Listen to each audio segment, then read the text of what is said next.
I am extremely elated, and I'm so elated I'm speechless right now.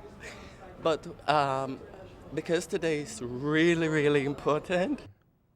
A long drawn-out Supreme Court decision, 6 years in the making, was delivered this morning in favor of Caleb Orozco.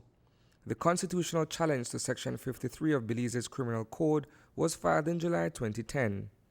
In the claim, Orozco insisted that his rights, in accordance with the Constitution of Belize, were being infringed. For me and to my community, this document called the Constitution is not toilet paper.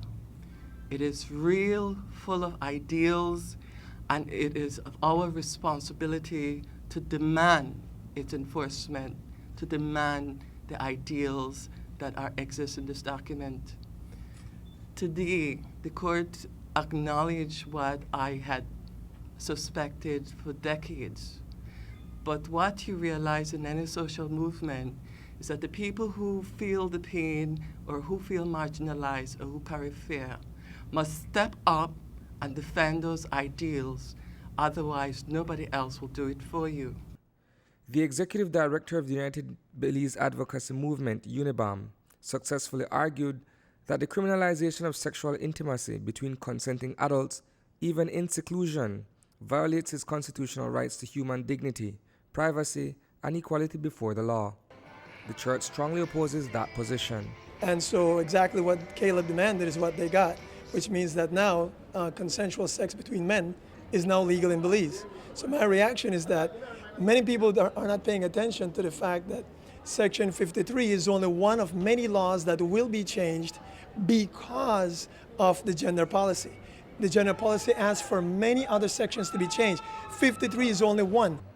Among those changes is perhaps the definition of the word sex. One of the most cutting-edge things to come out of this, and it may have escaped some, is the interpretation in Section 16.3 of the word sex. When you're talking about discrimination, you are no longer allowed to discriminate against anyone on the basis of their sexual orientation. The Chief Justice actually expressed in his decision the view that sex also meant sexual orientation. So that is extremely far-reaching. Central to the breakthrough decision by Chief Justice Kenneth Benjamin is a ruling that Section 53 of the Criminal Code is inconsistent with the Constitution of Belize.